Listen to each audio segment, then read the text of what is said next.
Marami mga tao kuminsan nagsasabi nila halos mamatay sila sa lungkot. Sabi ni Jesus nung siya ay magdarasal sa halamanan ng Gethsemane, ganun din. Matthew 26:38, He said to them, My soul is overwhelmed with sorrow to the point of death. Stay here and keep watch with me. These two sentences will give us a great insight into how to handle deep loneliness and isolation. But suffice to say, Jesus knew extreme sadness.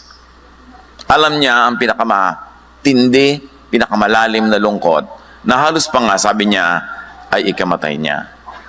Mark 15:34, And at 3 p.m, Jesus cried out in a loud voice, my God, why have you forsaken me?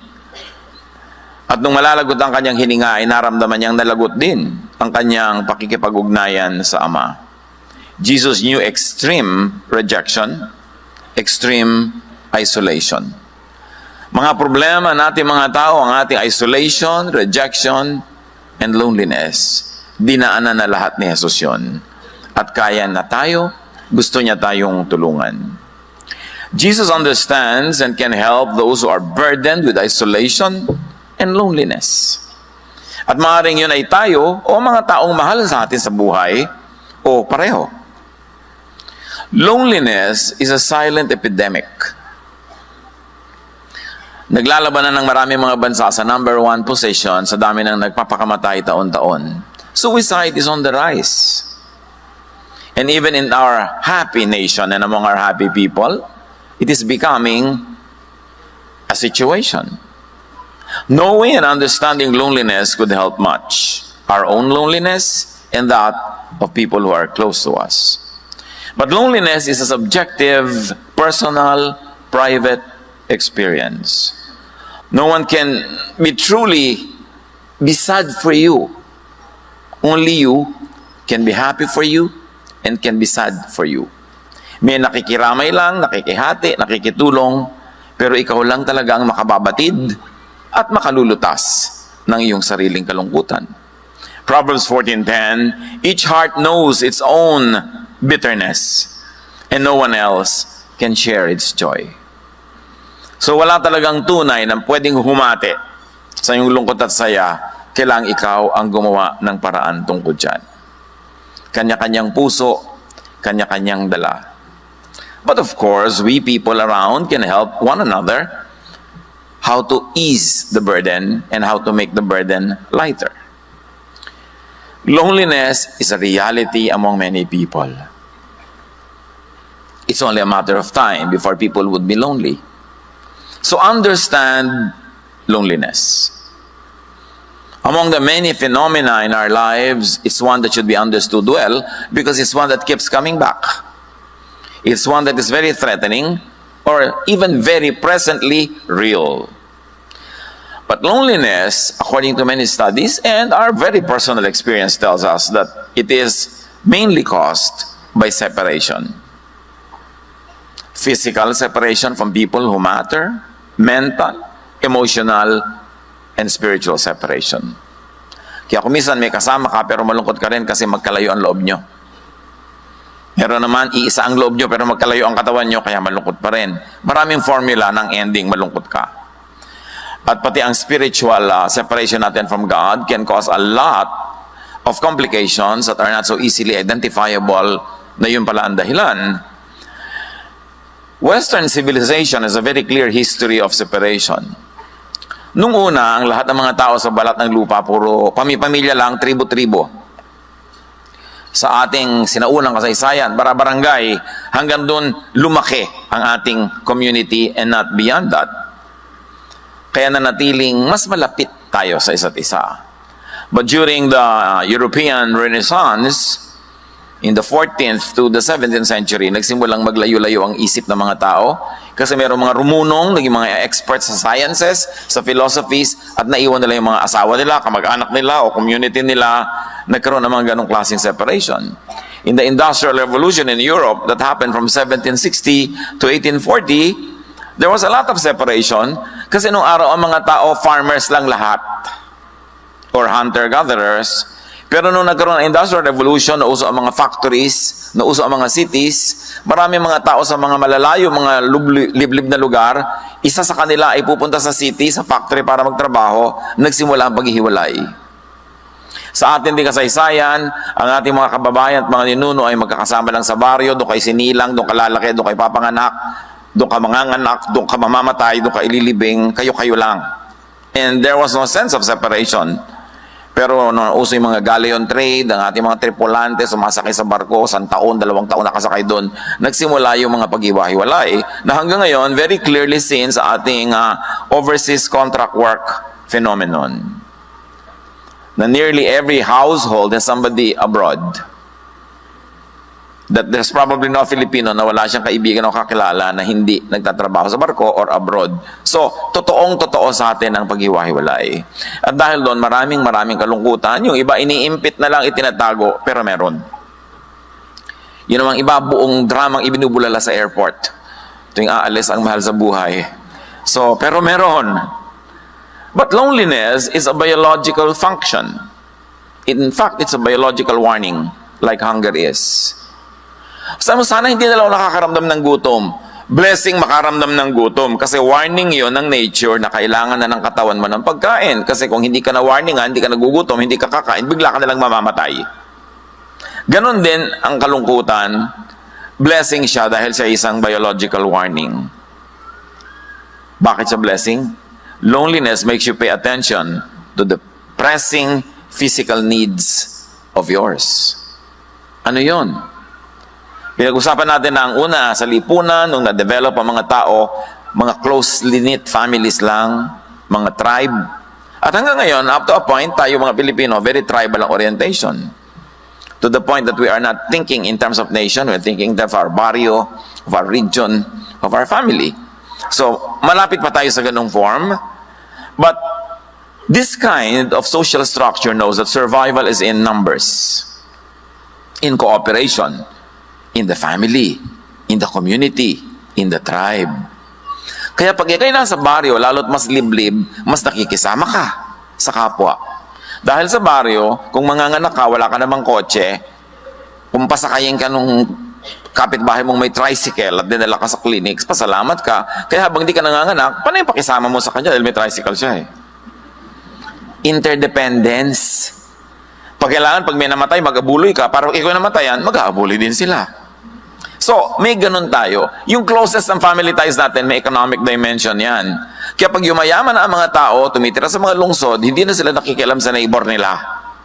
Kasi may sarili-sarili silang kotse, hindi nila kailangan makisakay. May sarili-sarili silang ulam, may sarili-sarili silang hanap buhay, nagiging mas less personal, and that's also a climate for more loneliness. Unless city people are able to recreate the tribe and invent their own tribes. Kaya may mga tribe ng mga nag-exercise sa plaza, may mga tribe ng mga ganito at gano'n ng interest. Kasi you always recreate the small tribe because there's security in such a setting. Ngayon, pag nalulungkot ang tao, ibig sabihin, kulang ka sa tribe. It's a warning. So, in this context, aloneness, it's biologically dangerous. Bakit? Kasi yung survival mo depends kung may mga tutulong sa iyo, may support system ka. So, pag alone ka, nalulungkot ka, your body tells you, hoy, sobra ka nang separated and isolated, kaya nalulungkot ka, ikaw ngayon lalabas, magte-text, kaya magla mong maaalalang textan yung hindi mo naman naaalala nung masaya ka. Sabi mo, musta? Pero ang totoo, gusto mong ikaw ang tanungin niya na musta? Kaya ang sama ng loob mo, pasayan niya, okay, tapos hindi na sumagot ulit. Because every text is a cry for help. So nagte-text ka para textan ka rin. Now, aloneness is biologically dangerous because in the tribal setting, nag-iisa ka, kayang-kaya kang kainin ng leon, kayang-kaya kang pagtulong-tulungan ng mga hayop, o natumba ka, walang tutulong sa'yo, nangailangan ka, walang mag-aabuloy. That's why creation mandates that these risky situations cause loneliness. Risky na kulang ka ng social support, then nature wired you to be lungkot. That leads to longing for company and belongingness, and so people seek safety in community. Loneliness compels people to seek community, which really means survival. Loneliness is a biological warning na delikado ka pagka nangailangan ka, walang tutulong sa'yo. Pag namatay ka, walang maglilibing sa'yo. Pag nagkasakit ka, walang magdadala sa'yo sa ospital, walang dadalaw. So, lumungkot ka ng lumungkot. Para pag nalulungkot ka na, gagawa ka ng paraan to connect with people. Kailan usong-uso ang sense of community? In primitive times, because the tribe had to survive, or the family. Kasi pati mga hayop, kalaban mo rin eh. Kailan uso yan? When there is a need for interdependence. Kailan usong-uso ang sense of community? In times of poverty, or crisis, or trauma, or grief. Kaya pag may namamatay tayong mahal sa buhay, nakikita-kita tayo, naglalamay tayo doon, kwentuhan ng walang katapusan, para i-comfort ang isa't isa. Ang lungkot naman na maglalamay ka mag-isa. Baka mauna ka pang ilibing doon sa bangkay. There's a classic example of this kind of lungkot that compelled somebody to move and reconnect. Luke 15:16-17, yung tinatawag nating prodigal son. Umalis sa tatay niya, inubos niya ang pera niya, tapos naghirap siya, na-employ siya, taga-alaga ng mga baboy, gutom na gutom siya, isolated siya, wala na siya kaibigan kasi wala na siyang pera. Sa tindi ng kanyang gutom, at dahil wala namang nagbibigay sa kanya ng pagkain, halos kainin na niya mga bungang kahoy na kinakain ng mga baboy. Ngunit, napag-isip-isip niya ang kanyang ginawa. At nasabi niya sa sarili, labis-labis ang pagkain ng mga alila ng aking ama, samantalang ako'y namamatay dito sa gutom. So niya, alam ko na, babalik ako sa tatay ko. I want that community, I want that food, I want that house. At kahit hindi niya ako tanggaping anak, basta nandun lang ako, okay na ako. Nung siya ay maraming pera, surrounded by prostitutes and having a good time, hindi niya naalala ang tatay niya kasi hindi naman siya nalulungkot.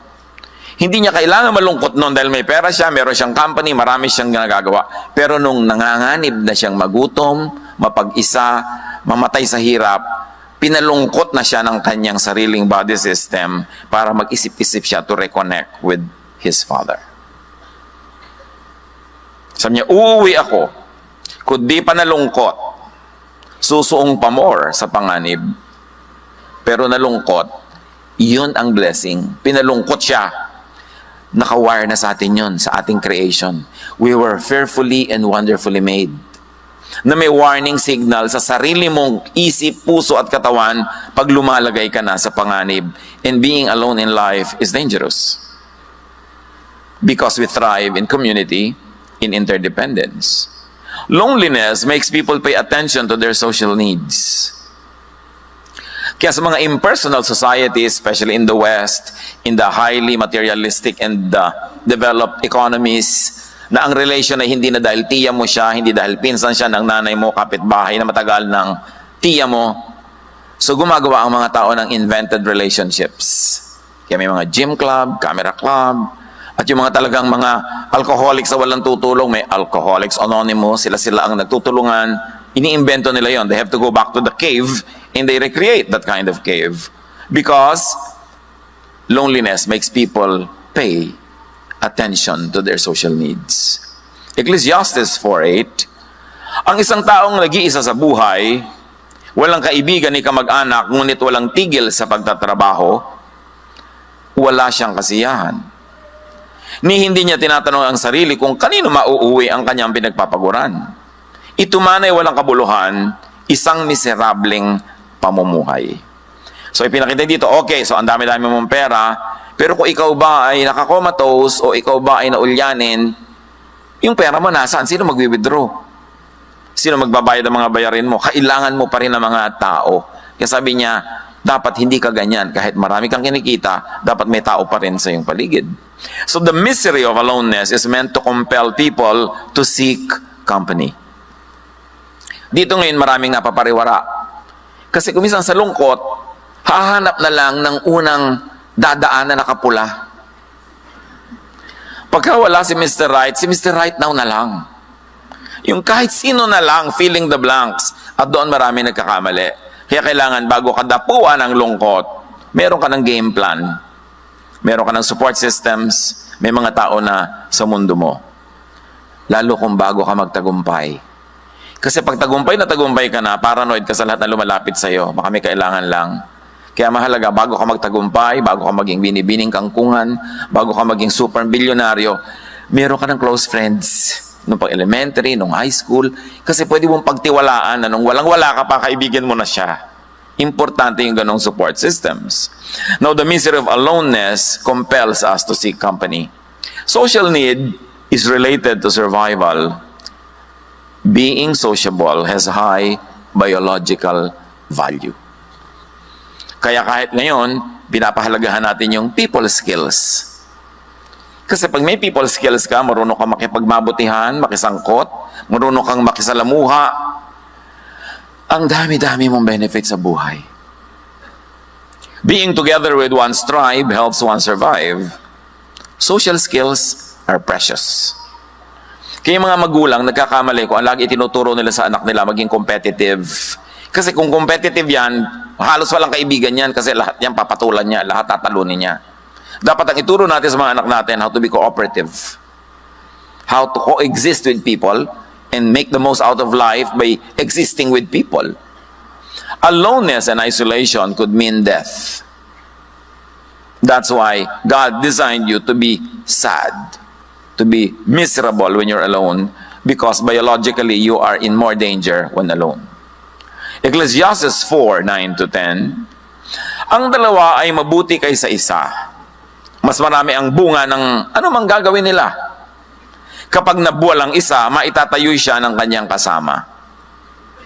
And obviously, it's really important. Tulad ng halimbawa, magbabiyahe kayo, gusto yung magbiyahe abroad, aakyatin nyo lahat ng bundok ng Nepal. Maganda mga 5 kayo. Para pag nahulog ka, may magbuhat naman sa pababa. Kasi kung tour guide lang kasama mo, ihuhulog ka na lang sa bangin. May insurance ka naman. Madalang maganda dapat may kasama ka. Kaya dapat marunong ka makisama, marunong ka makipagkapwa. Para may sumama sa'yo. Sabi ng Ecclesiastes, kawawa ang nag-iisa sapagkat walang tutulong sa kanya kapag siya ay nabuwal. That's why, position yourself that you can have partners in life, partners in business, partners in your activities, and even a romantic partner, if you are meant for it. But allow others to have their own partners. Yung mga magulang ko minsan, we're so selfish. Ang higpit-higpit mo sa anak mo, ayaw mo man lamang na may umibig sa kanya o may makipag-ibigan siya. Kasi bata ka pa. Nung tumatanda ka na, at tumatanda na rin yung anak mo, at wala pa siya, kulang na lang iparipa mo. Anak, kung sino man ang kumuha sa'yo, kasama ng mga kaldero natin, ang mga kotse natin, mga lupa natin sa kuko, ilalagay na natin, meron lang sumama sa'yo. Kasi alam mong, hindi siya dapat ding mag-isa sana kung hanggat maaari, hanggang pagtanda. Pero ayaw mo pa na mangyari yun, hihigpitan mo ng sobra-sobra habang bata, kailan mo ipagtutulakan pag 50 anyos na. Sa bagay ngayon, 50 is the new 20. So very important, naturuan natin sila ng social skills. We allow them to have friends. Anak, bakit wala kang friends na nag-sleep over dito? Diba? Invite them here. Ikaw, may mga kaibigan ka ba? Kung mag-sleep over ka doon, saan yun? Anong telephone number nila? May fire exit ba ang bahay nila? Siyempre, gusto mo namang malaman yon para safe yung anak mo. Pero let them socialize. Genesis 2:18, the Lord God said, "It is not good for man to be alone, or woman to be alone. I will make a helper suitable for him." So creation and nature rewards collaboration. Kita niyo sa ating mga baryo, umuso yung bayanihan. Kasi tulungan, kasi wala nang may pera eh. Ang may mga may pera lang noon yung mga landed class. But 90% of the people walang pera. So we perfected bayanihan. We perfected abuluyan. Bakit po 12 araw na hindi pa nililibing ang patay? Wala pang pambayad ng nicho. Diba? Kakabaan mo pa yan. Tulungan ng tulungan. Because nature rewards collaboration.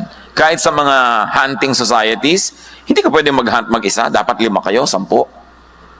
Pati sa mga halaman, sa mga hayop, mahalaga yung may mutualism na relationship. Both of you benefit by being together. Or at least commensalism, one benefits and the other is not bothered. Pero pagka parasitism na yan, hindi na maganda yung kanyang relationship. One benefits and the other is destroyed.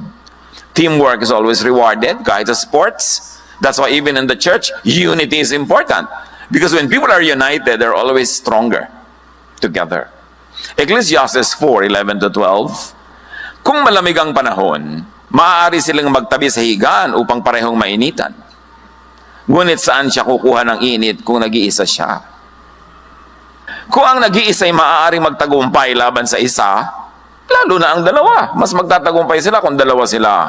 Ang lubid na may 3 pilipit na hibla ay hindi agad malalagot. So mahalaga, meron kang karamay. Friends, multiply our joy and divide our sorrows.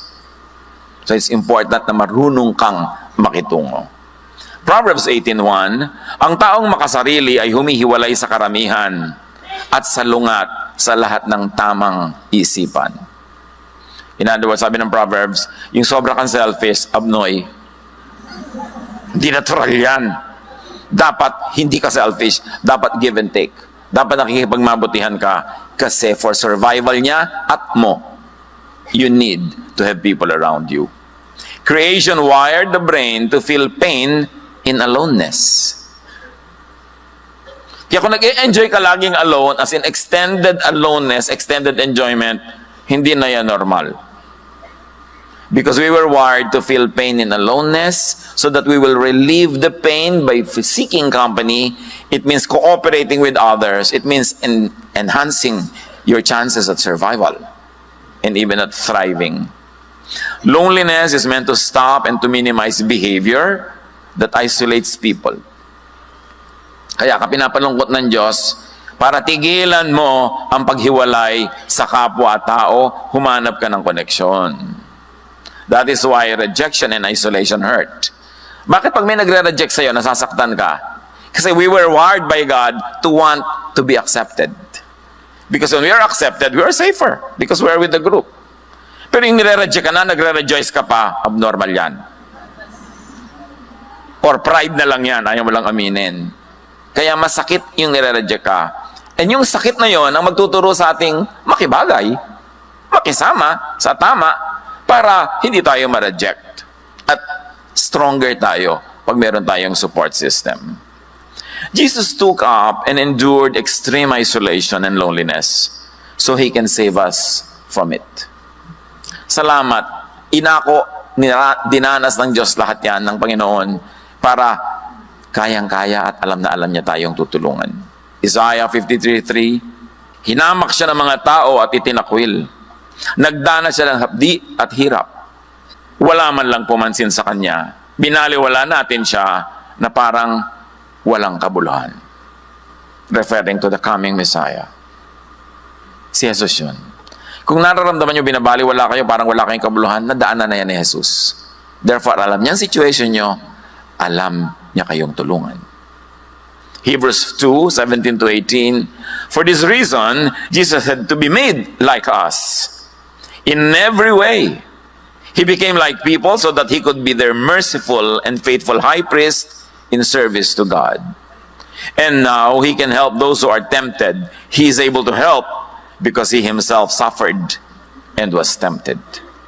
So if your temptation is to feel so bad because of your loneliness, Jesus can help you out of that because He already experienced it. Ipinadana sa Kanya ang lahat ng klase ng hirap, hindi naman bawat detalye, kundi yung types of suffering, so He could be a very, very sensitive helper, nurse, and doctor. What are the general effects of loneliness? Loneliness makes people age quicker. Yung ang bilis tumanda. Mahirap na tumanda ka bigla kung masaya ka. Kaya alam na alam mo ko yung misis, nagpo-problema dahil yung asawa niya, ang daming kwalasisi, ang tanda ng itsura. Maliban nila, of course, meron siya mga regimen na napatatakpan ng technology, yung kanyang lungkot. Pero alam na alam yung, bakit ganyan ang itsura ng pinsan natin? Eh siguro na bababae asawa niyan. Kasi nakaregister sa mukha ni misis ang pinagagagawa ni mister. Mabuti na lang, may mga exercises na ngayon na pwede nang imitigate yung ganung mga effects. But loneliness makes cancer deadlier. Yung may cancer na nga, tapos malungkot pa, Mas mahirap tabla ng mga pagpapagaling at mas mabilis lumala. This is science. Researchers show us. Loneliness makes Alzheimer's advance faster. And loneliness makes the immune system weaker. Pagka ang lungkot-lungkot mo, may humatching lang 3 meters away, nahahawa ka. Pero pag ang saya mo, kahit bugahan ka dito, siya ang natutumba. Kaya mahalaga sa tao, masaya. Diba? Kasi pag masaya ka, yung immune system mo mas malakas. At yan ay proven talaga. Psalm 38, 6-8, wasak at kuba na ang aking katawan, ang buong maghapoy puspos ng kalungkutan. Dumapong lagnat ko'y apoy na sa init. Lumulubhang lalo ang taglay kong sakit. Ako'y nanghihina at nanlulupaypay, puso'y dumaraing sa sakit na taglay. So you see, pagka ikaw ay emotionally sick, your body becomes sick. And when your body becomes sick, you also become emotionally sick. So it feeds itself. It becomes a cycle. Hinihila ka pababa ng pababa ng pababa. Yung katawan mo, papalungkotin ng puso mo. Yung puso mo pala, hihinain ng katawan mo. Saan ka pupunta nun? Sa libingan. Kaya dapat may gawin ka. Pag lagi kang nalulungkot, dapat may gawin ka. Huwag kang magmukmok. Huwag kang humingi ng awa. Huwag kang lagi na lamang na mag-self-pity. You've got to do something to get yourself out of that hole. Once loneliness becomes chronic, it will be self-sustaining. Ito ang sinasabi ng mga clinical records. Pag ang lungkot mo ay sumobra na, siya na ang bubuhay sa kanyang sarili. Siya ang magpapasidhi ng lungkot. Siya ang magpapalala ng sarili niyang lungkot. It will feed on itself. It will be cyclical and self-sustaining until you get to deep, deep clinical depression. And that's when people jump off buildings and bridges and kill themselves. Don't get near that point. Kailangan kontrahin mo ang iyong mga lungkot. Now, how loneliness works for the worse. Paano ba nagpapalala yan? Physical and social pain send messages to your brain. May physical pain ka, emotional pain. It sends signals to your brain. And prolonged feelings of loneliness is read by the brain as threat. Pag lagi kang malungkot, ang reading ng brain threat. You are under threat. No? Then it switches to survival mode and sees danger and hostility everywhere. So pag malungkot ka, yung brain mo maglalagay ng armor, maglalagay ng protection, at ipoprotect ka niya sa lahat ng tao. Kasi convincein ka ng brain mo na lahat ng tao may masamang sinasabi tungkol sa iyo. Lahat ng tao kalaban mo. Walang may gusto sa iyo. Lahat galit. Nanganganib ka. Lahat gusto kang patayin, sakalin. Lahat. Kaya lalo ka ngayong lalayo. That's why loneliness feeds itself. Because when you're very lonely, you become defensive. And when you are defensive, you drive people away. Kaya magiging cyclical. Because the lonely person is suspicious, unfriendly, defensive, offensive, and hostile. Mabangis, madaling magalit, madaling magsuspetsa, wala pinagtitiwalaan. Ganun pag malungkot. A sure formula for more isolation. Psalm 38, 17-20. For I am about to fall, and my pain is ever with me. Many have become my enemies without cause. Those who hate me without reason are numerous. And remember, this could only be a guni-guni. Perception ng isang taong sobrang malungkot. It need not be real. Pananaw yan. It need not be factual. But when you're lonely, you become paranoid. Lahat ng ginagawa ng tao, ang reading mo, niloloko ka, pagsasamantalahan ka. Kaya yung mga nalungkot dahil minsan nabigo sa pag-ibig, lahat ng mga dumadapong ngayon sa kanya, binubugaw na. Kasi nakahalik siya ng palaka, hindi naging prince. Nagkaroon pa siya ng kulugo. Ngayon, dumadating na yung talagang palaka na prince, dinataboy mo pa. Siyempre, sometimes in life, you kiss so many toads before it turns to be a prince. Minsan naman, wala. Talagang kulugo. But you must never stop trying. Diba? Don't live in the la mode. Kasi pag nasa dala mode ka, nagsara ka na eh. Parang ayaw mo nang mabuhay. Hindi mo na binibigyan ng sarili mo ng chance. Verse 20, Those who repay my good with evil lodge accusations against me, though I seek only to do what is good. Yan ang perception ng isang taong depressed. Bait-bait ko naman, masama sila. Inaapi nila ako. Pagka hindi ka nabate, ini-stab niya ako. Yun naman pala, hindi ka lang talaga nakita. Pero laging pangit ang interpretation. Kasi nga yung loneliness mo, papalonelihin ka niya lalo. Hanggang magising ka sa katotohanan na kailangan mo siyang talunin. Pero may mga iba, hindi nagigising, sila'y natatalo. Loneliness makes people assume the worst of other people's intentions. Ang malungkot, suspicious, paranoid, mapagbintang. Because of this perception of a hostile world, lonely people can become more self-centered and isolate themselves even more. That's why it feeds on itself. Psalm 102, 6-8, tulad ko'y mailap na ibon sa ilang, para akong kuwago sa dakong mapanglaw. Ang aking katulad sa hindi pagtulog, ibon sa bubungang palaging malungkot. Sa buong maghapon, ang kaaway ko, nililibak ako. Ito yung perception ng taong depressed. Mukha na akong ibong puyat. Mukha akong butiking pasay. Diba? Mukha ka ng tiriringgay. Talaga kung ano na nangyayari sa'yo. At pag hindi mo yan kinorek, ang susunod na level ng depression, pinapabayaan ng tao ang kanyang hygiene. Hindi na siya nagsesepilyo. Hindi na siya sa shampoo. Hindi na siya nagsusuklay. Hindi na siya nagbibihes. So alam mo, grabe na depression mo ha. Amoy lupa ka na. Ang gagalit sa'yo yun pagka gano'n dahil nga paranoid siya. Pero danger sign yan. Mga kapatid, life is the primary duty of life. So when a person does something against life, like against eating, against enjoyment, against hygiene, the person is committing suicide. Slowly. Kailangan sensitive tayo sa ating mga kasama sa bahay. Mami, bad breath po si daddy. Baka po depressed. Anak, nobyo ko pa lang, bad breath na siya. So, hindi yan depression. May gano'n naman. Huwag kayo mag-overreact.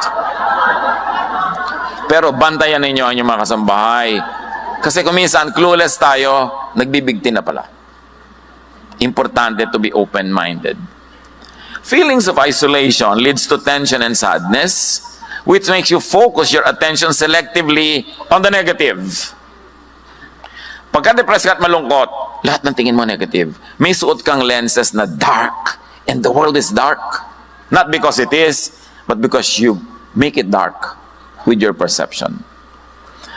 Feelings of isolation makes you think negatively about yourself and others, and it leads to more isolation.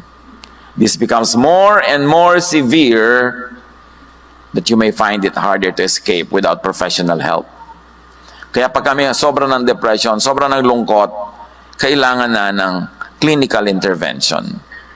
It's good to see a psychiatrist. It's good to see a professional counselor. Sometimes you need chemical intervention, medication, to balance the blood. There are recent studies that now people can be restored without chemical intervention, but still in experiment stage. Kaya napaka-importante yung medication, proper food, proper nutrition to balance the blood. At least physically mabalance ka para ma-induce yung mind mo na maging balance din because the cycle has to be broken somewhere. If you cannot break it in the physical, you have to break it in the emotional part. But you have to break into the person. Any of those entrance points would do. Kaya mahalaga rin yung spiritual experience. Yung naging maka-Diyos ka, naging prayerful, nagkaroon ka ng ministry, nagkaroon ka ng mission, para ma-break yung cycle mo na pababa. Kailangan mayroong pumigil doon saan man effective at the moment. Loneliness isolates you from people, limits and minimizes or stops your interaction with friends. And there's a warning. If you're always declining invitations, you could be depressed. Iba-ibang excuses mo dyan. Busy ako, marami akong trabaho, ma-traffic, tinatamad ako. Pero what's wrong with you na ayaw mong dumalo sa kasalan? Masaya naman. Liban na lang yung talagang sobrang American accent na MC. Bakit ayaw mong pumunta sa patay? Di ba? Mga kaibigan mo yan, dapat ka makiramay. Ba't ayaw mong pumunta sa birthday party? Kainan, sayahan. So, If you are turning down more than 80% of invitations from people that you care about or people who care about you, count it as a warning. Dahil lang gusto mo magbukmok, mag-isa. Yun nga yung sinasabi noong verse na binasa natin. Payaman ka ng payaman, trabaho ka ng trabaho, mag-isa ka naman. Bakit? Ano ang nangyayaring deception in your life? When you decline invitations, warning. But there's a deeper warning when you no longer receive invitations. Dahil nagsawa na ang tao sa decline mo. Hindi ka na iniimbita. Lulubog ka ng lulubog sa aloneness. Pagka hindi na rin nakikisalamuha sa iyo yung iba, tulad ng ayaw mo makisalamuha sa kanila, now the outside world has become a manifestation of your thoughts. Yung loob naging labas. Sa loob at labas ng bayan kong sawi. Sabi ni Balagtas. Kasi yung niloloob mo, pagka nangyayari na sa labas, na ilipat mo na sa labas, yung dati, personal reality mo lang. Dahil ang labas sumusunod sa loob. Matter obeys thought. At pag laging ganun ang thought mo, susunod ang physical world mo dyan. So help yourself and help people when you see this happening. Remember, loneliness is a blessing.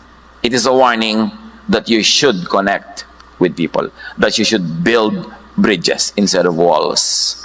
Sabi nga ng isang cheesy na poster, people are lonely because they build walls instead of bridges. It's a sign. Get out of loneliness if you are in it. Get people out if they are in it and you can help them. Get rid of its cause. You must question loneliness. Pag nag-iisa ka, ang lungkot-lungkot mo, ayaw mong makisalamuha, dala ka sa mga tao, ayaw mong makababutihan, you must not accept that. Question it. Psalm 42:11, why my soul are you downcast?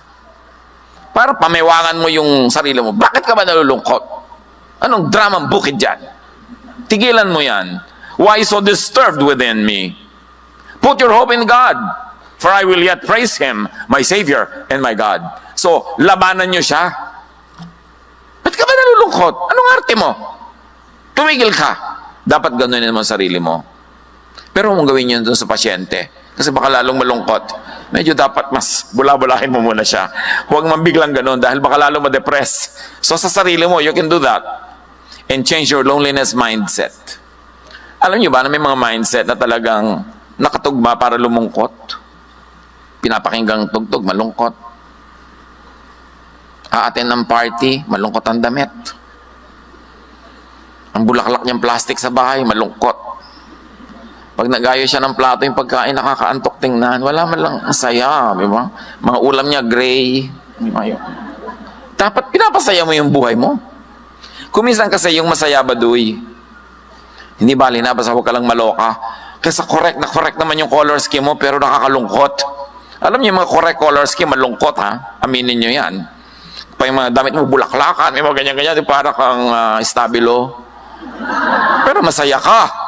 So, ang unahin mo yung masaya ka, huwag na yung correct ng mga itsura mo. Yung laging prim and proper, gray lang yun, black, mga somber colors, mga gusto lang yun na suot-suot ng mga nagyayaman-yamanan. Pasayahin mo ang sarili mo. Kaya tuwan-tuwa ako, kuminsan may nakita ko mga babae sa kalye, nag-iintay ng jeep, ang lalaki ng mga bulaklak sa ulo, mga ribbon-ribbon, garter-garter, hindi ito malulungkot. Kasi, pinapasaya niya ang sarili niya. So, change the loneliness mindset. Romans 12:2, do not conform to the pattern of this world, but be transformed by the renewing of your mind. Then you will be able to test and approve what God's will is. His good, pleasing, and perfect will. And His will is that you get out of that loneliness mode. And you be happy and you enjoy life. That is the will of the Lord for you. Do not conform to the pattern of loneliness and depression. You have to get out of it. Check for your negativity. 1 Thessalonians 5:18, give thanks in all circumstances, for this is God's will for you in Christ Jesus. Always find something to thank God for. And be very profuse and dramatic with your thanksgiving. Meron, pastor, yung pong katabi ko sa worship, pwede ba ilipat nyo sa likod? Kasi worship lang, nagtatatarang pa. Yung sa kasasayaw. Eh mabuti na yung kesa naniniga siya, tinihimatay sa lungkot. Di ba? Hayaan nyo na mag-express. Kailangan magsikilin ang sarili. Konting-konti lang dapat yung sinisikil. Dapat express yourself. Get out of loneliness and stay out of it. Seek God. Psalm 68:6. God provides homes for those who are lonely. He frees people from prison and makes them happy. But those who turn against Him will live in the desert or live alone. People are in prison. And most of those prisons were made by them. Or made by their people who matter in their lives, who do not know any better. Kailangan makalaya. That's why Jesus sets free. That's why we should set people free. To express themselves, to be themselves, to love their true loves, to live their true lives, para mawala yung mga depression na yan. Psalm 16:9-10, therefore my heart is glad and my tongue rejoices. My body also will rest secure.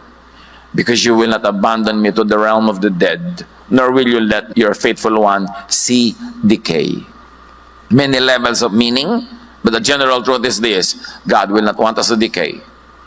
God would like us to be fresh. And His blessing is new every morning. You can never run out of fresh blessings as long as fresh mornings come.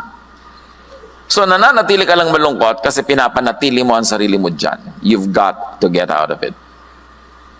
Psalm 25:16-21. Turn to me and be gracious to me, for I am lonely and afflicted.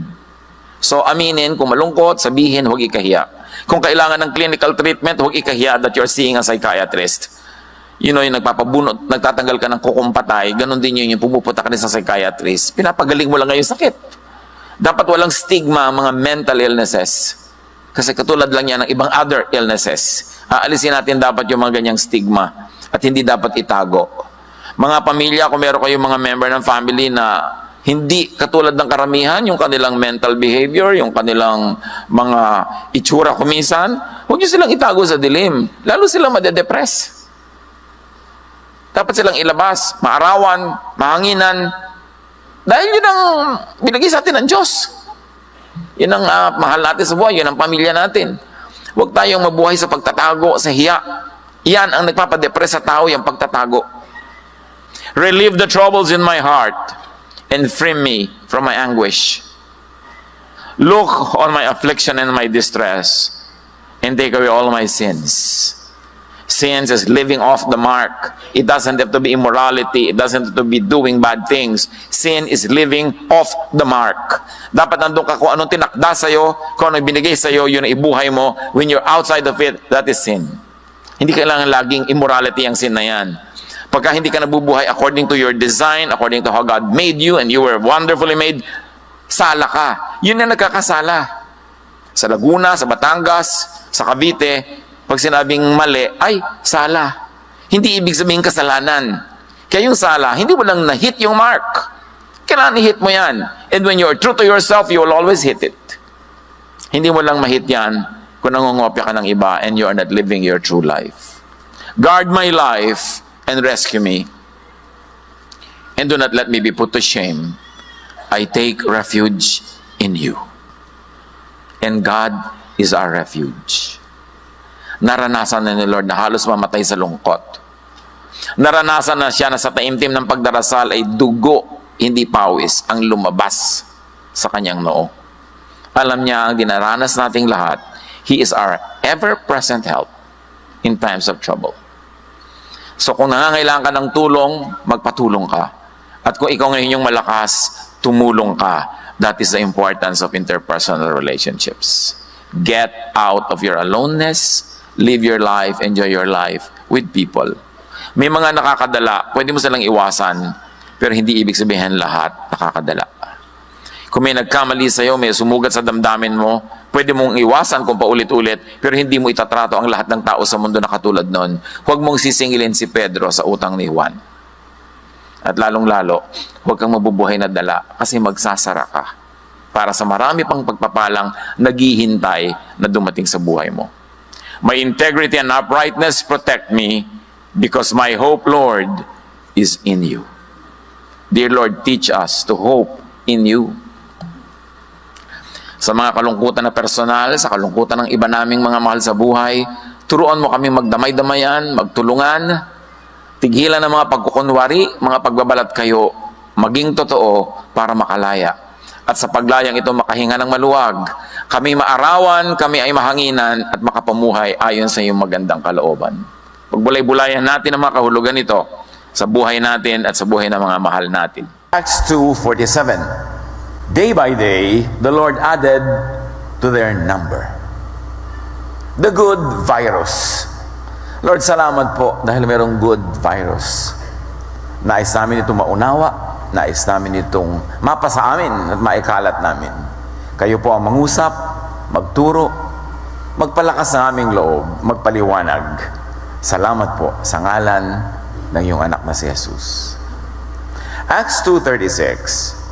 Therefore, let all Israel be assured of this. God has made this Jesus, whom you crucified, both Lord and Messiah.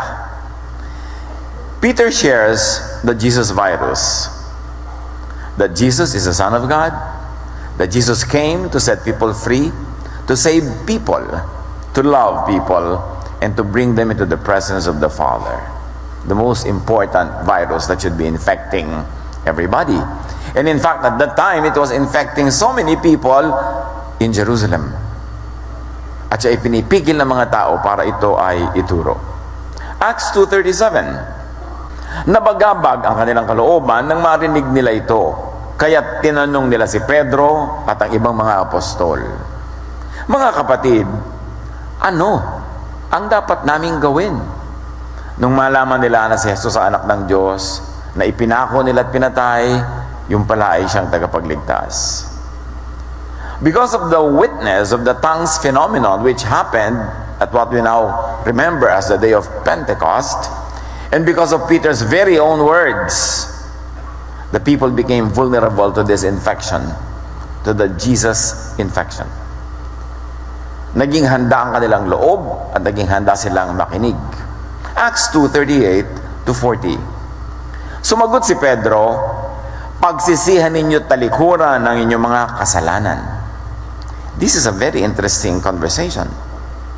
Sabi ng mga tao, yung pala ay pinangaadala si Jesus para tayo iligtas, para tayo dalhin sa Ama. Anong dapat namin gawin ngayon para tumalab yan sa amin? At sabi ni Pedro, pagsisihan ninyo ang inyong mga kasalanan. Ito kaya yung usual kasalanan? Kasi kung ang pinag-uusapang kasalanan dito na dapat pagsisihan, yung dati ng mga kasalanan sa listahan ng Israel, yun ang dati ng mga kasalanan sa listahan ng law, bakit pa dumating si Jesus para sila pagsisihin sa mga kasalanang alam na naman nila sa kanilang relihiyon at katuruan na kasalanan? So there's nothing new. What would necessitate the coming of Jesus and the death of Jesus para magturo ng pagsisisi kung yung kasalanang tinutukoy ay yun din lang naman pala katulad ng mga kasalanang dati na nilang alam, so walang bago.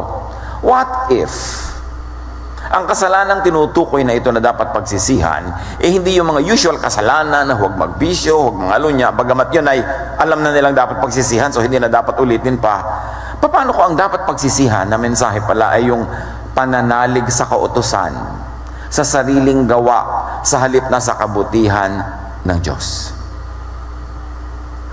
This is a very big issue. Ano talaga ang kasalanan tinutukoy na dapat pagsisihan? Pag sinabi ni John the Baptist, repent of your sins, yun ba yung usual sins? Ba't pa siya dumating? Alam na ng mga tao yun. O ang tinutukoy ba ay kasalanan niya na umaasa kayo sa inyong sariling gawa? Kasalanan na sobra kayong sumandal sa law, naniwala sa law na yan na magdadala sa inyo sa Diyos, kaya hindi kayo makarating-rating sa Diyos dahil dyan sa paniniwala nyo sa law. Yan ang naging hadlang imbes maging tulay. It's a big issue because it defines, and for us today, it redefines what salvation means. At sa pagpapatuloy ni Pedro, anong dapat gawin? Magpabautismo kayo sa pangalan ni Jesucristo. As if to underline the clear paradigm shift. Sanay na sanay nila sa mga ritual ng paglilinis. Naguhugas nga sila ng mga ulo nila, mga paa nila bago sila manalangin. Sanay na sanay nila sa ritual ng tubig. Bakit in-emphasize si Pedro? Magbautismo kayo sa pangalan ni Jesus. In other words, Peter understood, and now Peter is teaching about the arrival of the new order. You no longer get baptized and washed into the rites of the temple, into the cleanliness rules of ritualistic religion in the temple, kundi iba na. Magpapabautismo na kayo sa ibang pangalan, sa ibang sistema, sa ibang pamamaraan, at ito ay pangalan ni Jesucristo na kapapatay-patay nyo pa lamang. Yan ang ibig sabihin ni Pedro. Kasi kung hindi new order, hindi new way, new system, bakit pa dumating si Jesus? Kung yung old lang pala, di ulitin na lang nila. Total, alam na nila yun eh. Sa pagpapatuloy ni Pedro, magpabautismo kayo sa pangalan ni Jesucristo upang kayo'y patawarin. Saan? Sa pananalig sa kautusan kaya yon? At tanggapin ninyo ang kaloob ng Espiritu Santo. So you see, the law and the Holy Spirit is always compared. So biglang ipinasok ang Espiritu Santo, ibig sabihin talagang new order ang pinag-uusapan dito. Tanggapin niyo ang power of the Holy Spirit, which is the power of love, which is the power of forgiveness and cleansing apart from the law. At sabi ni Pedro, sapagkat ang pangako ay para sa inyo at sa inyong mga anak, at sa lahat ng nasa malayo, sa bawat taong tatawagin ng ating Panginoong Diyos. So the emphasis here is the Spirit of God instead of the carved law on cold stone. Marami pang inilahad si Pedro upang patunayan ang kanyang sinabi at nanawagan siya sa kanila, iligtas nyo ang inyong mga sarili mula sa parusang sasapitin ng masamang lahing ito. Very race and culture specific yung parusa na tinutukoy ni Pedro. Hindi parusa sa buong mundo, hindi parusa sa lahat ng tao. Sabi niya, parusa sa masamang lahing ito. Tinutukoy niya the people of the book, the people of the law, the people of Israel. Coming from Peter, nakabababa lang ng Espiritu Santo sa kanila sa Day of Pentecost, which was exactly that same day. Sabi niya, masamang lahi ito. Magsisi na kayo. So anong dapat pagsisihan? Yung pagtingin ninyo sa pag-asa ninyo sa inyong mga sariling gawa, sa inyong mga ritual, sa inyong mga sacrifices, na yan ang maglilinis sa inyo at magdadala sa inyo sa Diyos. Ipinakikilala ko sa inyo ang tunay at bagong kaayusan. Ito ay sa pamagitan ng Espiritu Santo na ipadadala ng Panginoong Hesus na padala ng Ama sa Langit. In other words, malaking pagbabago ang dapat maganap. Peter crushes the immune system of law-based religiosity and completes the contagion by gracious, love-based faith. So pinapalitan yung talab, yung kapangyarihan ng law, na wala namang ginawa kundi mag-condemn at magpag-guilty, at wala naman talagang papasa dyan. Pinapalitan ng love of God brought by Jesus. In Him, the fullness of the deity lived in bodily form. At naintindihan ng mga priest na pinapalitan yon, kaya pinatay nila si Jesus because they felt threatened. Kung itutuloy lang yung dating sistema, edi dapat tuwan-tuwa sila kay Jesus. Natanto nila na ibang-iba itong dumarating na ideya na ito from God through the Son of God. Kaya pinatay nila. Acts 2:41. Kaya't ang mga naniwala sa ipinangaral niya ay nagpabautismo. At nadagdagan ang mga alagad ng may 3,000 katao ng araw na yun. 3,000 in one day. In just one day, the Jesus love virus infected thousands. Eh dapat yung virus na yun ang kumakalat ngayon, hindi yung iba. But because the people were doing what they should be doing, the believers were doing what they should, the Jesus virus spread. 3,000 in just one day. Naligalig ang buong templo, naalog ang buong Israel, sapagkat nanganganib ang daan o libong taon nilang mga tradisyon at institusyon na mababago. Acts 2:42-47. Inilaan nila ng mga bagong nanalig ang kanilang mga sarili upang matuto sa turo ng mga apostol. So, to say the obvious, hindi sa turo ng mga Pharisees, ng priests and teachers of the law. So really, may magaganap na pagbabago kasi ang mga tao doon na sa mga apostles ni Jesus nakikinig, hindi na sa mga teachers ng templo. Kasi may iba silang katuruan. And this is the new order, the love of God, not the law that condemns everybody. It's really a departure. Magsama-sama bilang magkakapatid, yun ang kanilang ginawa.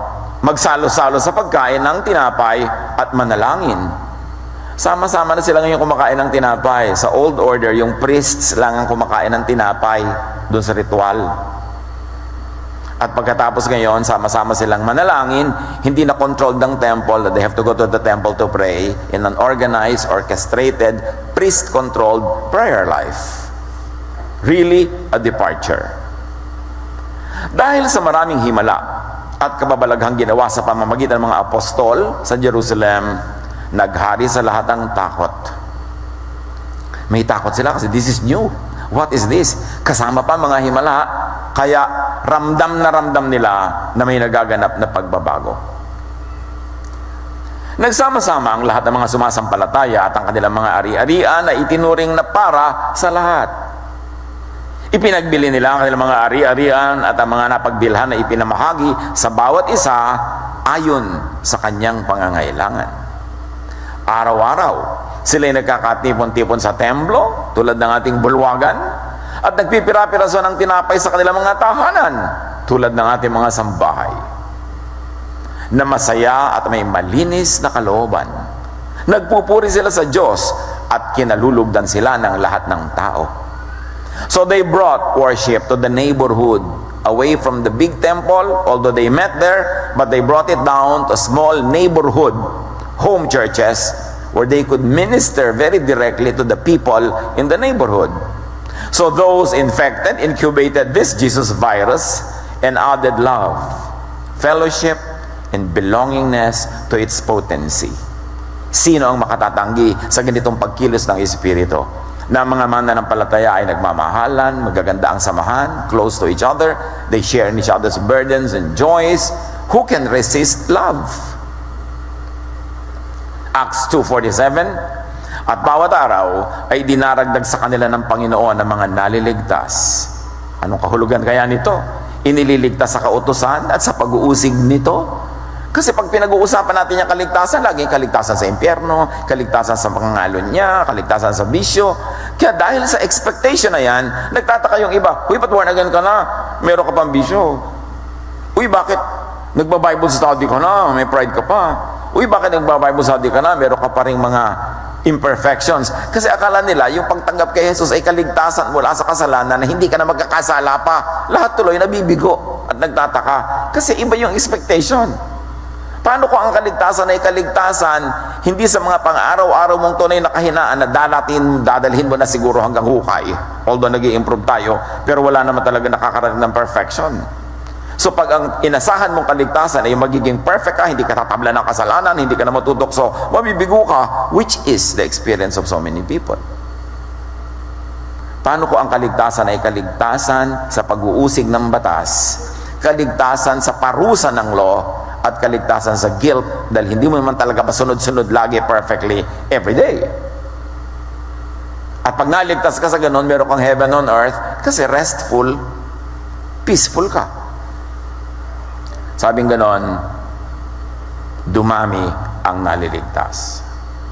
The Lord caused the virus to spread exponentially. Ang bilis ng pagkalat.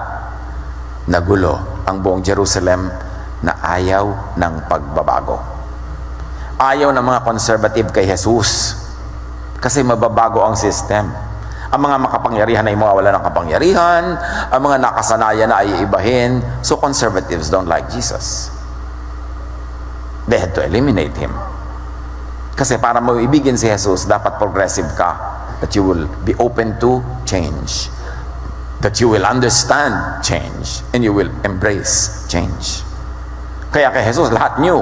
A new commandment, a new covenant, a new order. Puro new. New heaven, new earth, new Jerusalem. Eh kung conservative ka, di ayaw mo ng new. Gusto mo laging old lang. So nakasara yung isip, sarado, kandado. At hindi tayo matututo pag ganon.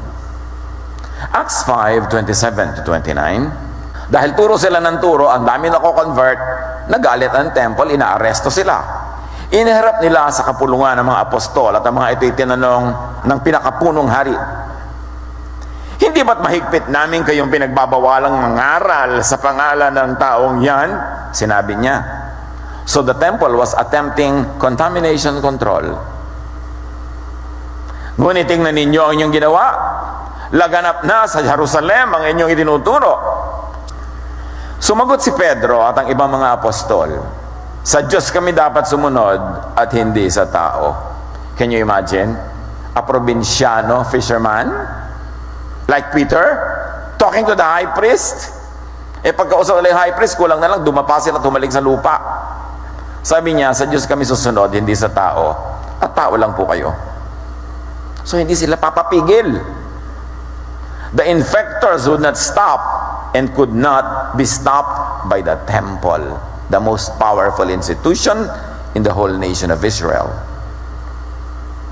Matthew 28:18 to 20.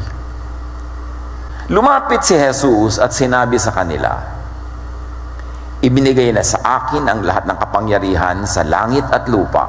In other words, Jesus is saying, ang sasabihin ko sa inyo, dapat niyong pakinggan, nasa akin na ang lahat ng kapangyarihan sa langit at lupa, ibinigay ng Ama.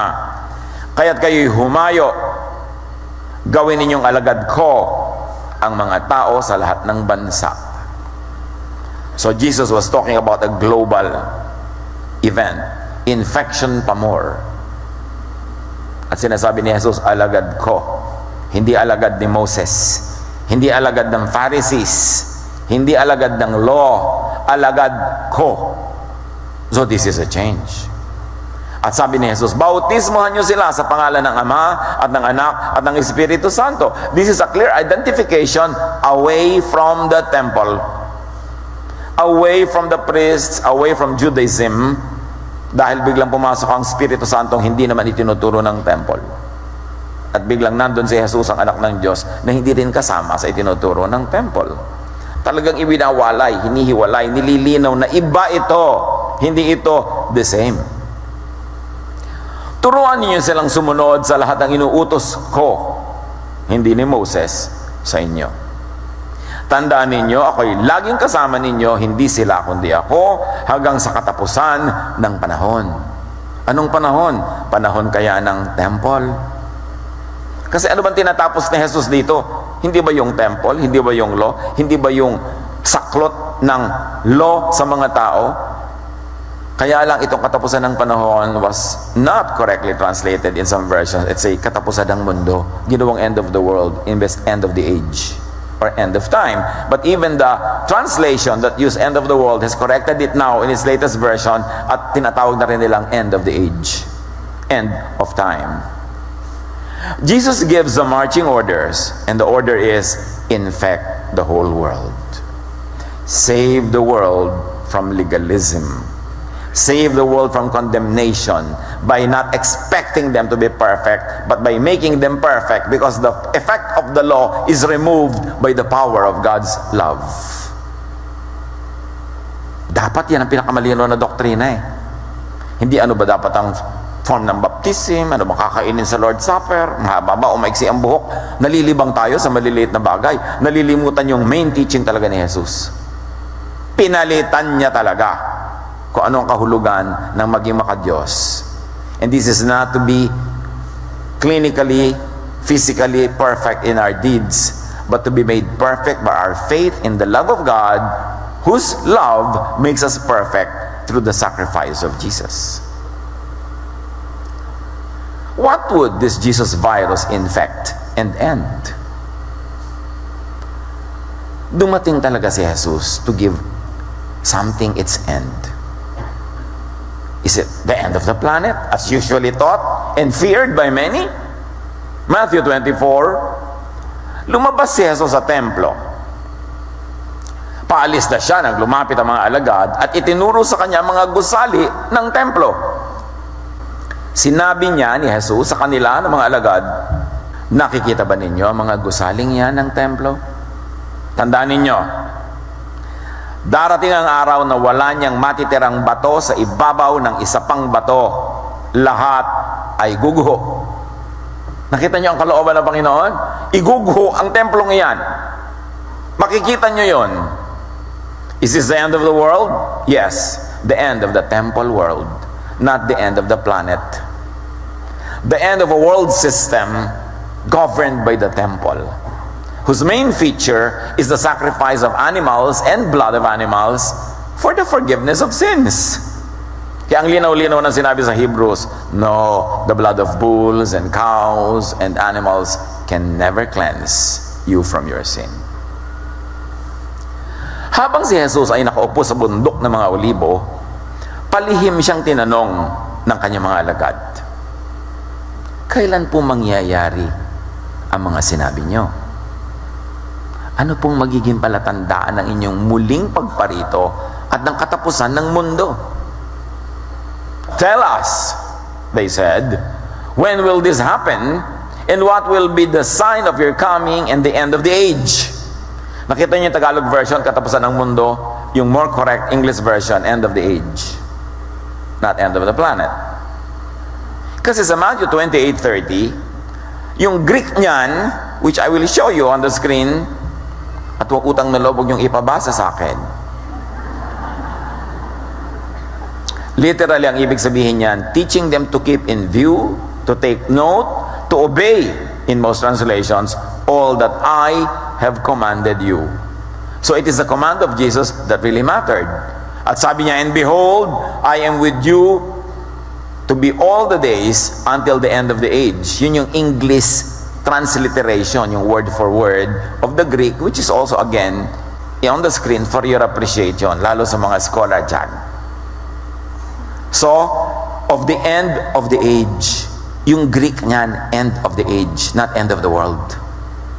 Wrongly translated into English as end of the world, which bred to a worldwide and global fear and panic of the end of the planet, which is not a correct reading of the Greek original. At makikita dito yung end, as it is rendered in Greek, the point of time marking the close of an age. It's an end, a completion, a conclusion, and it's an end of an era, a time and an age. In other words, yung tinutukoy na end of the world, ang totoo nun, end of time. End of a certain time. End of a certain period in time. End of a certain era. End of a certain age. And obviously, as you read the context of what Jesus has been saying, this is the end of the temple world. The end of the temple system. The end of a faith based on sacrifices of animals. Presided over by priests, controlled by priests. So yun yung background ng end of the world na yan, na lagi nilang takot ng mga tao. Ang Hollywood movies na nagawa na to ko sa end of the world, meaning end of the planet, ang dami-dami. Babasahin lang nila yung Greek, dapat naintindihan na nila yan, na hindi naman yun ang end. Sumagot si Jesus, mag-ingat kayo upang hindi kayo maligaw ni numan.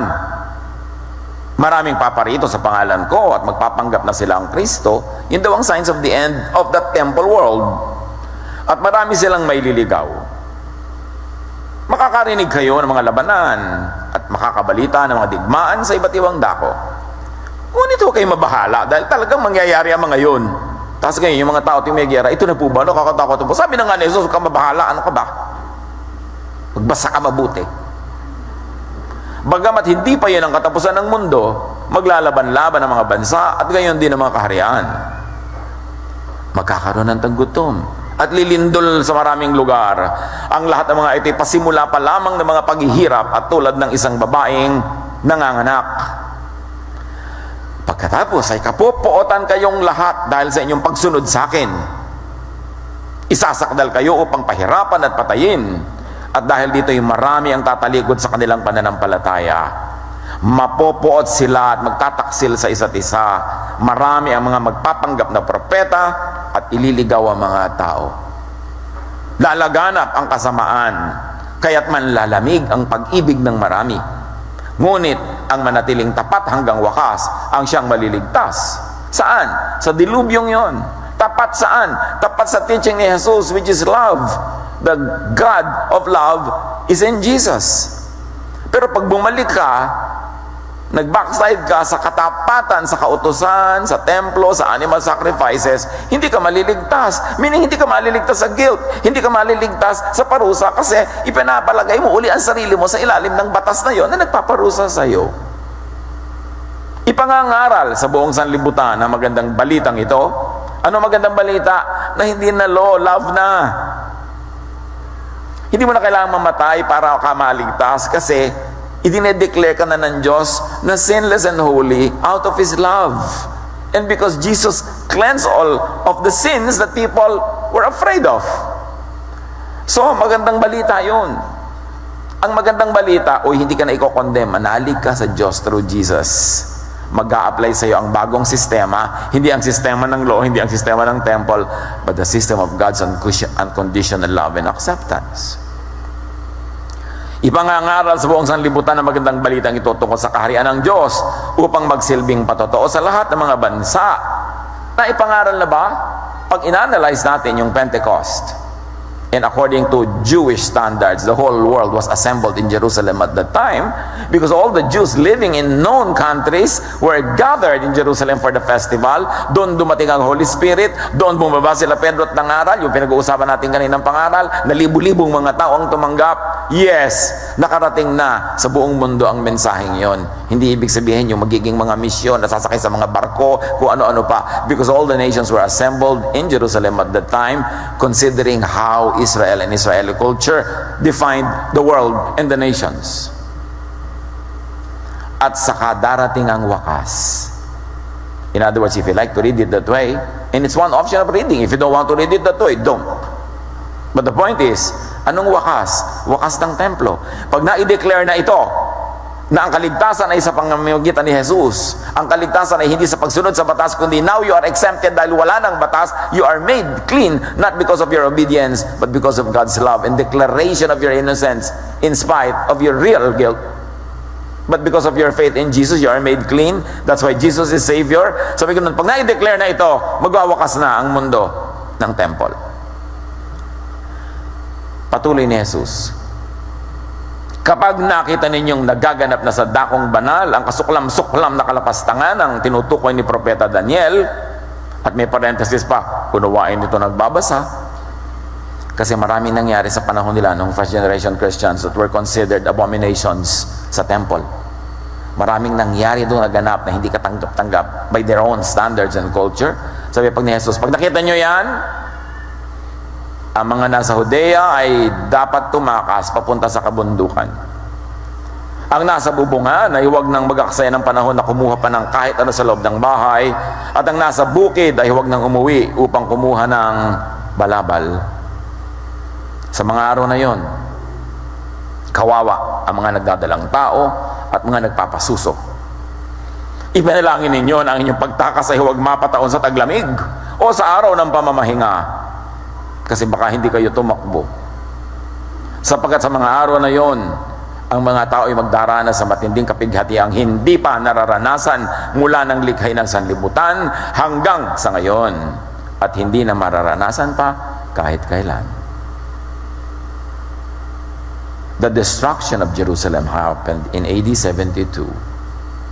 The dispersal of the Jewish people from Palestine happened at that time because of the Jewish revolt. Nag-revolt ang mga Hudyo laban sa Roma. Nagpadala ang Roma ng kutakot-takot ng mga sundalo, mga kawal. Giniba ang buong Israel, lalo ang Jerusalem, at higit sa lahat ang templo.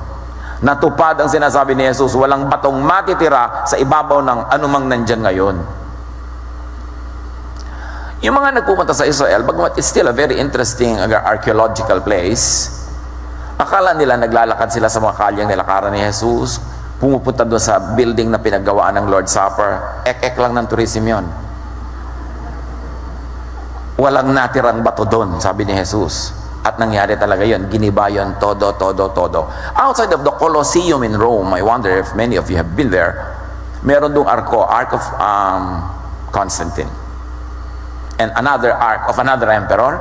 at nakauka doon yung pagsira ng Jerusalem, yung pagkuha ng malaking menora sa temple at dinala sa Rome. Nandun hanggang ngayon, makikita nyo. This event is commemorated.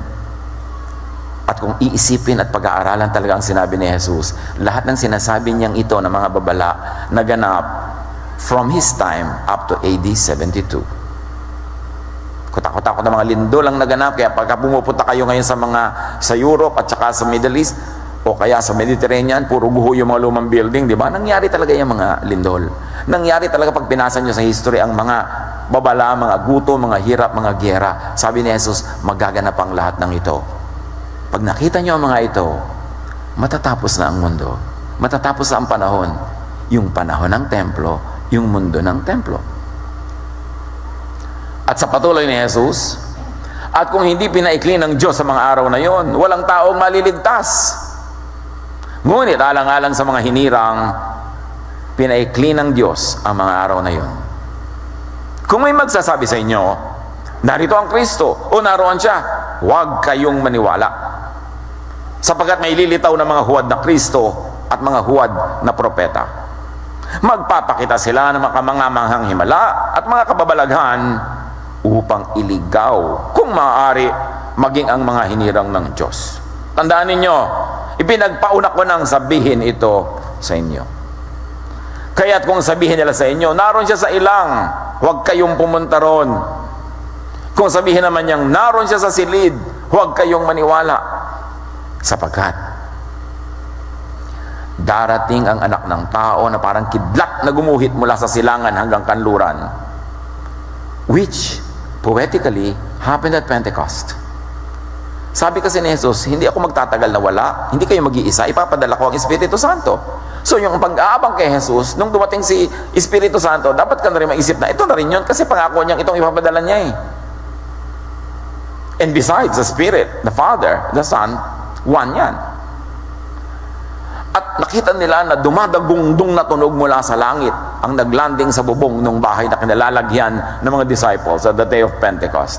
Kaya sabi niya, parang kidlat na gumuguhit mula sa silangan hanggang sa kanluran. In other words, it's going to be very visible and audible kasi ang kidlat talaga naririnig, nauuna lang makita. Pero mamaya kukulog. Pagkatapos, sabi ni Jesus, lilitaw sa langit ang tanda ng anak ng tao at mananangis ang lahat ng mga bansa sa daigdig.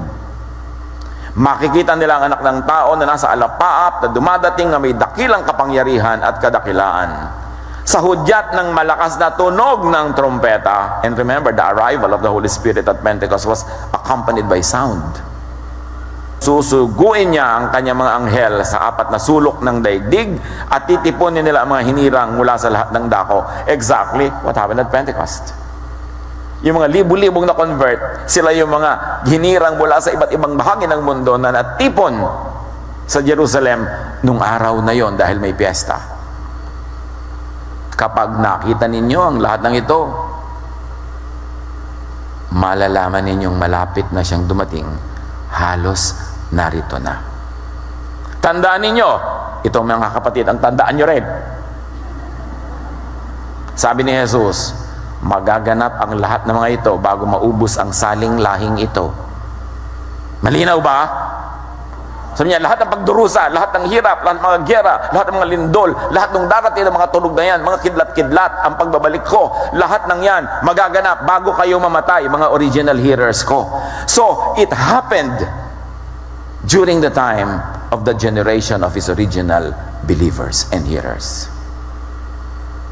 Unless may mga buhay pa hanggang ngayon, nakausap niya nun. Sabi niya, magaganap ito bago maubos ang saling lahing ito. But hindi ito pinapansin ng marami. Takot na takot sila sa Revelation. Eh kung naganap na lahat ang sinasabi sa Revelation, kasabay nito. Because na-expound into details yung mga ito. Alam nga naman, yung sumulat ng Revelation, susulat sa panahon na yon, para sa isang event na hindi pa pala magaganap in the next 2,000 years. Why warn them for something that will not happen in their time? So dapat i-review natin yung buong pananaw natin sa end time, sa end of the world, end of the planet, second coming, all of that. Basahin nyo lang yung text. Ubod ng linaw. The age of the temple and its priests, The age of sacrificial religion, not the age of the planet, would be ended by the Jesus virus during the lifetime of his original hearers, of the original hearers' generation. Sabi niya, some of you who are standing here today will never taste death until you see all of this happen. If you want to read it in English. Why give revelation to a generation that will not be there to see it? So sabi ni Jesus, magaganap ito agad, hindi sa matagal na panahon. The most important graphic and emotional prophetic act of Jesus was at the temple. We give so much value to the crucifixion, and indeed it is very valuable, pero hindi nabibigyan ng tamang diin at halaga at pansin ang ginawa ni Jesus sa templo. Imagine this. Abang ng abang ang mga tao sa kanilang tagapagligtas. Ang akala na iba, tagapagligtas mula sa political might of Rome and other powers, tagapagligtas mula sa sarili nilang elite or political system. Dumating si Jesus, imbes na kasakay sa malaking puting kabayo, which is what the tradition should expect, nakasakay sa maliit na buriko, donkey. Iba, di ba? Ganun pa man, sinalubong siya ng mga dahon, mga damit, mga tela, inilatag sa daan, tulad ng pagsalubong sa isang hari. Lahat, hindi humihinga, hindi tumitinag, hindi kumukurap. This is the most important prophetic act of Jesus. He was received as king. What would he do as king? John 2:13-22. Pumunta si Jesus sa Jerusalem. Nakita niya sa templo ang mga nagtitinda ng mga baka, tupa at kalapati, at ang mga namamalit ng salapi. Puro ito tungkol sa sacrifices business. Negosyo ng templo. Kumuha siya ng lubid at ginawa niya itong panghagupit. At ipinagtabuyan niyang palabas ang mga nagtitinda, pati na ang mga baka at tupa. Isinabog niya ang salapi ng mga namamalit ng pera at pinagtataob ang kanilang mga mesa. Ito ang ginawa ng hari na dumating. Naghari siya, pinairal niya ang kanyang kagustuhan. Pinagsabihan niya mga nagtitinda ng kalapati, alisin ninyo rito ang mga yan. Huwag ninyong gawing palengke ang bahay ng aking ama. In other words, tigilan niyo ang kalakal ng kaligtasan. Tigilan niyo ang mga kabalbalang yan. Hindi yan gusto ng ama. Itinuturo yan ng mga pari ninyo kasi gusto nila kumikita sila, pero hindi yan ang kalooban ng Diyos. Dumating si Jesus as hari. Ito ang singular act niya na ginawa as hari. Pinaghagupit niya yung mga tao, pinagtabuyan niya. Meron ba siyang karapatan? Yes, he is the king of the world. And yes, the nation was profaning the word of God and the will of the Father in heaven. Yes, that was righteous indignation. At dito lang siya nakita na galit ng ganito. Anong pinagalitan? Yung temple. Yung sacrifices. Ipinagtabuyan, ipinaghagisan ng mga pera. This is rage. Kasi sobrang nadudungisan ang tunay na kalooban ng Ama. Dahil dito itinanong siya ng mga pinuno ng mga Hudyo. Anong himala ang maipapakita mo upang patunayang may karapatan kang gawin ito? Meaning, pigilan, wakasan ng temple sacrifice. Sumagot si Jesus, gibain ninyo ang templong ito at sa loob ng 3 araw ay muli kong itatayo. Puro paggiba ng templo ang iniisip ni Jesus, di ba?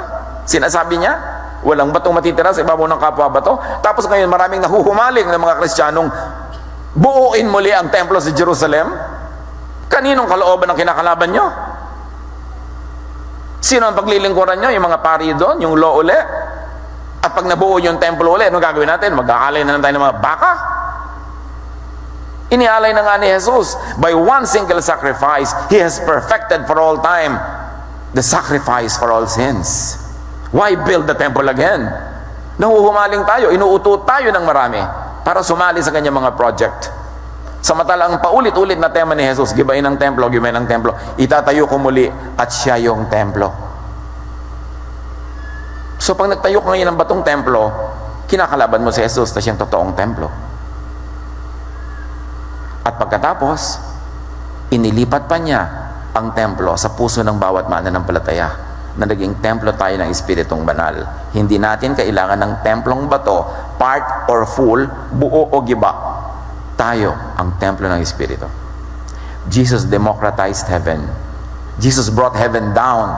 Kaya ang sabi ng dasal, mapasa amin ang kaharian mo. Thy will be done on earth as it is in heaven. Hindi tayo dadalhin sa heaven, ibababa ang heaven. There will be a new heaven, a new Jerusalem. Ibig sabihin, not that old one. A Jerusalem in your heart. A temple in your heart. Dapat natin itong unawain para hindi tayo nahuhumaling sa kung ano ng mga pantasya ng mga nagtitinda ng relihiyon. So niya, gibain ninyo ito at itatayo ko. Jesus saves from condemnation and punishment by the law, from guilt and fear and worry and anxiety caused by the law. Jesus saves by God's declaration of unconditional love and acceptance apart from the law. Doon tayo iniligtas. Jesus gives peace and rest this way. Not by expecting you to be 100% perfect dahil tinanggap mo na siya. Kasi ang expectation ng iba, lalo lang tayo nahihirapan, nagkukunwari, nagpapanggap, and we judge one another. Kaninang umagang-umaga lang, may nabasa ko sa Facebook na nagtatanong ng isang very valid question ng isang asawa. Pero ang tanong niya, nasa po kaya ang Holy Spirit sa husband ko? Sabi ko, huwag mo nang idawit ang Holy Spirit sa usapan natin. Ayusin niyo mag-asawa yan kung anong gusto mo, anong gusto niya. Kasi gusto niyang i-blackmail yung asawa niya. Di ba? Born again ka na? Di ba? May Holy Spirit ka na? Bakit ginagawa mo pa rin yan? Yan ang pang-blackmail ng mga iba. Di ba? Nagba-Bible study ka? Bakit ganyan ka? Ang point, yes, pero hindi naman yung pagba-Bible study ko ang nagliligtas sa akin eh. Nag-i-improve ako, bumubuti ako dahil ka-Bible study, pero sa lahat ng kulang pa sa akin, pinuno na yun ni Jesus. Isinave ako hindi mula sa aking nature, kasi yung nature ko, bit-bit ko pa hanggang kamatayan. Isinave ako mula sa kaparusahan na ibinibigay ng law ni Moses dahil sa aking sinful nature. Linawin niyo kung saan kayo ligtas. Ligtas ka sa condemnation. Hindi ibig sabihin, ligtas ka na magkamali. Nagkakamali pa rin tayo lahat. Kaya nga sabi, we sin, we have an advocate before the Father. Hindi yan license para mag-sin. Pero sa kabila ng pagsisikap o nagkulang ka, huwag kang magmukmok, huwag kang malungkot. Kasi may Savior ka. Kaya nga may Savior eh. Not to be abused, but to be enjoyed. Especially when you are at the end of what you could do, humanly speaking. Doon tayo iniligtas. Sa panguusig. Hindi ka iniligtas sa iyong inborn nature. Dahil, liba na lang magpanggap ka, talaga namang dala mo pa eh. So kung pagdudahan ang iyong kaligtasan dahil dala-dala mo pa yan, pagdudahan mo kung anong pagkakaunawa mo kung saan ka niligtas. Iniligtas ka sa condemnation. Kaya galit na galit si Jesus sa mga mapanghusga, sa mga mapagkunwari. This is the Jesus virus that swept Jerusalem, Judea, Samaria, and the ends of the earth in the first century. And this is the same virus that we should have and share with the world today. The Jesus virus. At ang mahalaga, magmahalan, magpatawaran, accept one another unconditionally, just how the Father accepts us. Napakahalaga mga kapatid. The most important act of Jesus was done at that temple. Secondary yung namatay siya sa cross. Kasi kasunod yun eh. Binayaran niya yung mga dapat bayaran. Pero tinigil niya yung sacrifice kasi siya na ang magsasacrifice. Pero hindi yun ina-emphasize because the church system like to keep us tied to the law. Because when we are tied to the law, kahit available lang nga yung grace, madali tayong kontrolin, takutin. Dapat malaya tayo sa ganyang mga bagay. Ano ang role niyo dapat para ang virus na yan maipakalat, maparating sa ating mga kapitbahay, mga mahal sa buhay? I like you to think of that. Bow before the Lord. Think of that in silence.